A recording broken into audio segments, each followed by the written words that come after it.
ఇప్పటిదాకా మీరు చెప్పిన ఆన్సర్ చెప్పిన తీరు కానీ మీ ఎక్స్ప్రెషన్ కానీ మీ కళ్ళలో స్పార్క్ కానీ ఖచ్చితంగా ఇప్పుడు మాకు దాని మీద ఒక ఇంట్రెస్ట్ టెన్షన్ రెండు మౌంట్ చేస్తుంది దాన్ని ఇప్పుడు చూస్తాం. యూ విల్ ఎంజాయ్ ఇట్ అండి. నేను చెప్తాను కదండి, ఆల్రెడీ గ్లిమ్స్ కట్ చేశారు తెలిసింది. ఏదండి? ఆల్రెడీ గ్లిమ్స్ కట్ చేశారు, ఫుల్ వాటర్ బేస్డ్ అని చెప్పి తెలిసింది. ఓ గ్లిమ్స్ కట్ చేసావనా? రిలీజ్ చేస్తారు 8వ తారీఖున అని. అంటే డేట్ మళ్ళీ అదే రండి. నేను చెప్తాను, మేము అఫీషియల్గా మేము అంటే ఏం లేదండి మాకు. చేయండి, this is pan India film, work అవ్వాలి. పాన్ ఇండియా ఫిలిం, అన్ని లాంగ్వేజెస్లో చూసుకోవాలి, జాగ్రత్తగా పెట్టుకోవాలి. So the planning, every shot వీళ్ళు పడే డీటెయిల్స్, వీళ్ళు చేసుకునే డీటెయిలింగ్ నేను చూస్తున్నాను కదండి. సో దీనికి మేము కాన్షియస్గా తీసుకునే డెసిషన్ ఏంటంటే, let's first get the output. మొత్తం మన చేతిలోకి వచ్చి కాన్ఫిడెంట్గా ఉన్న రోజు చెప్తాం డేట్. అంతే తప్పితే డేట్ అనౌన్స్ చేసేసాం అనుకుంటే, అనౌన్స్ చేస్తాం ఎంతసేపు అండి. చేసిన తర్వాత బ్యాక్ అండ్ కాంప్రమైజ్ అవ్వకూడదండి.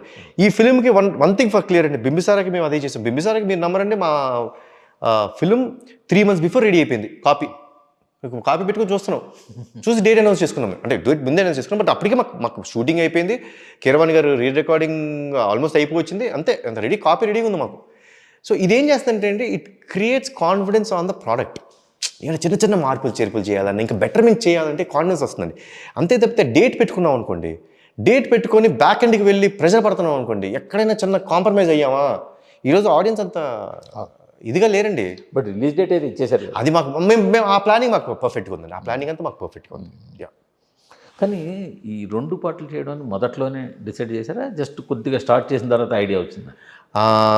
అంటే మొదట్లో కాదండి, కొంచెం స్టార్ట్ అయిన తర్వాత it's a decision that we made. మరి దాని ప్రకారం స్క్రిప్ట్ పర్ఫెక్ట్గా ఉంటుందా? 100% అండి. అంటే దీనికి నేను సమాధానం చెప్పడం కంటే, కొరటాల గారు తమ్ముడు are the right people to. అంటే నేను చెప్తా కదా, నేను చాలా సూపర్ఫిషియల్ లేయర్లో ఉంటా. అంటే ఇప్పుడు ఎన్టీఆర్ ఆర్ట్స్ నేను సినిమా చేస్తుంటే, బింబిసారా చేస్తుంటే నేను ఎంత ఇన్వాల్వ్ అవుతాను, అదే ఎన్టీఆర్ ఆర్ట్స్ సినిమా తమ్ముడు కూడా. ఎన్టీఆర్ ఆర్ట్స్ బ్యానర్ నేను ఏదో పేరు వేసామన్నది తప్పించి, నాకు ఇదంతా నా బ్యానరు. ఎన్టీఆర్ ఆర్ట్స్ తమ్ముడు కూడా ఆయన సొంత బ్యానర్ అది.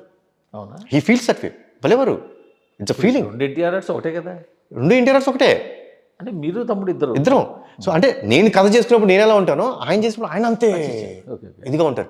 సో అప్పుడు ఏమవుతుందంటే, నేను సూపర్ఫిషియల్ అయిపోతా. నేను ఏనా అంటే యాజ్ అ సపోర్ట్ వెళ్ళి ఏమన్నా అన్న ఇదేంటి ఏమంటారు చూసి బాగుందా అన్న అంటే ఆ బ్రహ్మాండంగా. ఇక్కడ వరకే నా పరిధి.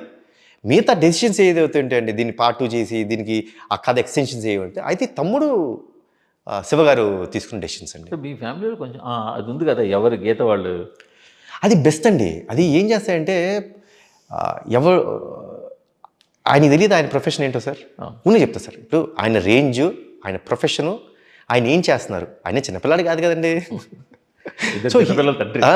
సో వాళ్ళకి ఆ క్లారిటీ ఉన్నప్పుడు అండి, మనం ఆ క్లారిటీ వాళ్ళకి ఇస్తే అండి అది బాధ్యతగా మారుతుంది. మనం తీసుకుని పెద్దానికి ఇది జోరేగలగా ఎప్పుడు పక్కన ఉండకూడదండి, ప్రశాంతంగా ఉండాలి. నాకు జీవితం చాలా ప్రశాంతంగా ఉంటా ఇష్టం అండి. నేను ప్రశాంతంగా ఉంటా కూడా, తమ్ముడు కూడా అలానే ఉంటాడు. సో ఆయన క్రాఫ్ట్ అది, ఆయన కథ నచ్చి ఆయనకి తెలుసు, ఆయన రేంజ్ ఏంటి ఆయనకి తెలుసు, ఆయన చేసుకుంటారుగా. మధ్యలో నేను ఎందుకు వెళ్ళి పొదలు పెట్టడం, ఆరు పోక్ చేయడం, ఇదేంటి మనకి ఎందుకండి. ఈ సినిమా కాదు, మామూలు కూడా మేము అంతే అండి. మీరు ఒక ఎంతవరకు మధ్యలో ఉండాలి అంతవరకు ఉంటారు. ఆయన మీ దాంట్లో మీ దాంట్లో అందరూ కూడా అంటే కనిపిస్తుంది. That is the way of life అండి. That is what is life. అది మనం ఎంత తొందరగా అర్థం చేసుకోగలిగితే అది మనకి అంత హ్యాపీనెస్ ఇస్తుంది. మనం దాని యొక్క ఆంతర్యం అర్థం చేసుకోలేదు అనుకోండి,